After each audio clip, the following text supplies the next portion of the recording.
start talking about the house number. We'll talk about the lot, which is the degree, so you can just kind of pan around whatever. And then the third thing is talking about whether your house is male or female. Okay.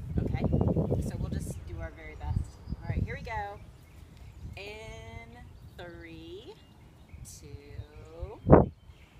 Well, this morning we're with Ping Lika, learning a little bit more about the art of Feng Shui. She is the only Feng Shui master in all of the United States, and we brought you here to my house this morning to learn a little bit more about the principles of Feng Shui. It's good to see you, Ping. Good to see you too, Shelly.